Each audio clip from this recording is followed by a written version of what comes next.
अस्सलाम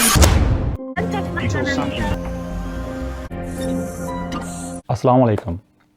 5 बहनों के भाई ने खुदकुशी कर ली, 10 बहनों के भाई ने खुदकुशी कर ली, बाप ने बेटे को कत्ल कर दिया, बेटे ने जायदाद के लिए भाइयों को कत्ल कर दिया और बाप को कत्ल कर दिया, इज़्ज़त की खातिर बहन को कत्ल कर दिया गया। ये इस तरह के वाक़यात मैं बचपन से पढ़ता आ रहा हूँ और आज तक ही ऐसे होते जा रहे हैं। तो मैं अक्सर सोचता था ऐसे वाक़यात क्यों पेश आते हैं। आज मैं इस बारे में बात करूँगा। ये थोड़ा सा मैं बताना चाहता हूँ हमारे माशरे के बारे में। एक होती है बैंकरप्सी। बैंकरप्सी क्या होती है? बैंकरप्सी ये होती है कि जब आपके जो लाइबिलिटीज़ हैं, जो आपके जो पैसे हैं, जब कर्ज़ा है आपके ऊपर, वो इतना ज़्यादा हो जाए कि आप उसको अदा करने के काबिल ना रहें किसी वजह से भी, तो फिर आप अपने आप को बैंकरप्ट डिक्लेयर कर देते हैं।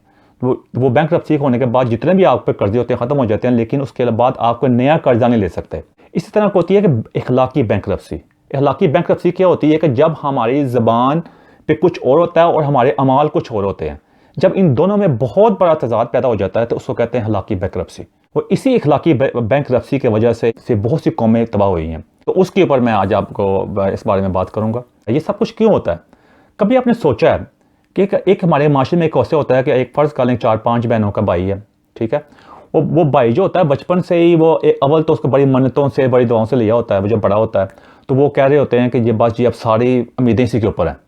बाप भी जब मेहनत कर रहा होता है, जब घर आता है देखता है कि मेरा बच्चा जब बड़ा होगा, मेरा बेटा बड़ा होगा तो मेरा सहारा बनेगा। जो घर में जो बहनें होती हैं उनकी तो कितनी अहमियत नहीं होती। वो तो यही कहते हैं कि इन्होंने कौन, ये तो हमारी नहीं है, इन्होंने किसी के घर चले जाना है, इनका तो हमारा ताल्लुक कोई नहीं है। वो अपने घर में रहते हुए भी एक अजनबी की ज़िंदगी गुजार रही होती हैं, वो उनका घर नहीं होता। तो उसकी वजह से ये होता है कि जो इसी तरह जो वो बंदा जब बड़ा होता है वो वाला, क्योंकि सारी उम्मीदें उसके ऊपर होती हैं, वो आस्ता से उसको एहसास होना शुरू हो जाता है कि ये पर तो बहुत बोझ है। अब उसको ना काम करने की आदत होती है। वो समझता है मिसाल के तौर पे वो बीएससी कर लेता है, बीए कर लेता है, एमए कर लेता है, और उसके बाद वो अब होता ये है कि उसका वैसे तो लाइफ का एक्सपीरियंस कोई भी नहीं होता, सिर्फ एजुकेशन होती है। वो एक पीस ऑफ पेपर होता है डिग्री का, उसके ऊपर तो वो समझता है कि अब मैं डायरेक्टली मैनेजर लगूंगा। और बचपन से ना उसके ऊपर इतनी ज़्यादा उम्मीदें खड़ी कर दी जाती हैं, जिसमें बहनों की शादी भी शामिल होती है, नया घर भी होता है, गाड़ी भी होती है, और माशरे का जो प्रेशर होता है जिसमें माशरा एक इंसान को देखता है। इस प्रेशर की वजह से वो इस तरह जब एक पीस ऑफ पेपर लेकर जब वो जॉब अप्लाई करने जाता है, तो क्योंकि ऑलरेडी का पता है कि आबादी बहुत ज़्यादा है और हर बंदे के हाथ में डिग्री है, तो वो फिर हमारे माशरे में एक सिफारिश का सिस्टम भी है, वो आपके सामने ही है, उसके बारे में मैं डिटेल में नहीं जाता। होता यह है कि मायूसी का शिकार हो जाता है, जॉब नहीं मिलती, वो बहुत ट्राइयाँ करता है, घर वापस आता है, एप्लीकेशन देख के माँ बाप उसकी शक्ल देख रहे होते हैं, हाँ भाई जॉब मिली, बट ट्राई किसी नहीं मिली, उसने किसी और को जॉब दे दी है। लेकिन अक्सर ऐसा होता है जॉब नहीं मिलती। अब उसकी वजह क्या है कि अल्लाह मेहरबान नहीं है? बिल्कुल अल्लाह मेहरबान है, लेकिन अल्लाह ताला ने आपको अकल भी दी है देने के लिए। अल्लाह ताला ने कहा है कि सिर्फ आपके दिमाग से काम नहीं बनना, आपने अमल भी करना है। अमल का मकसद सिर्फ ये नहीं होता कि अगर आपने डिग्री ले ली है तो आपको जॉब मिल जाएगी। आपका प्रैक्टिकल एक्सपीरियंस क्या है? अब मसला ये है कि हम अपने मुल्क के अंदर छोटी छोटी जॉब करने के लिए हम हद तक समझते हैं।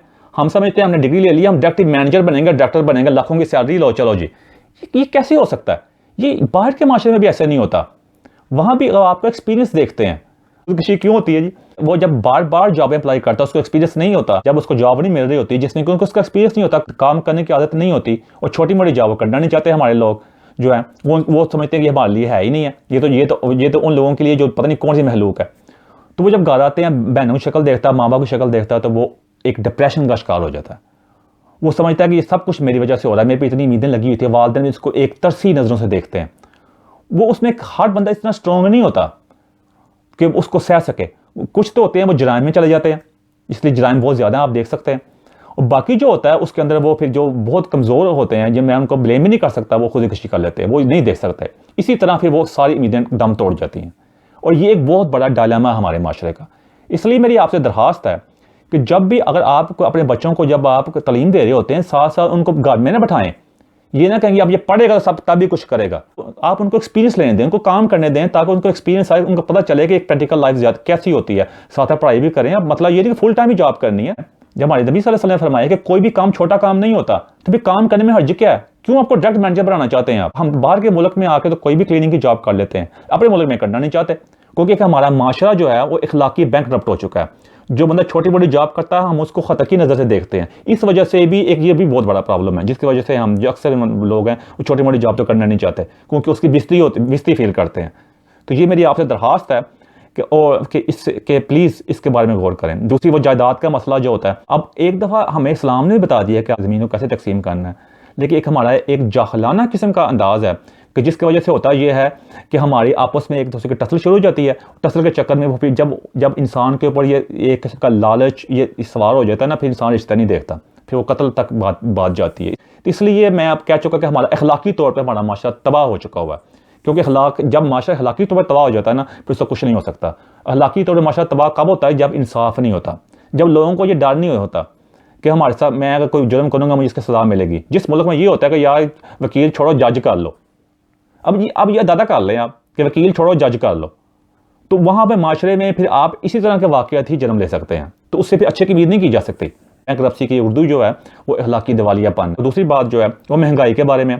अब महंगाई वाकई बहुत ज़्यादा है, इस बारे में मैं समझ सकता हूँ, लेकिन उसके अलावा जब हमें कहा गया है कि जितनी चादर है उतने पैर फैलाओ, फिर हम ऐसा क्यों करते हैं कि जितनी चादर नहीं होती है पैर से बाहर निकाल लेते हैं। कुछ अपने भाइयों से पूछ रहा था, वहाँ पे उनसे बात कर रहा था, उन्होंने कहा महंगाई बहुत ज़्यादा हो गई है, बिजली का बिल ही बड़ा आता है। मैंने पूछा बिजली का बिल क्यों आता है?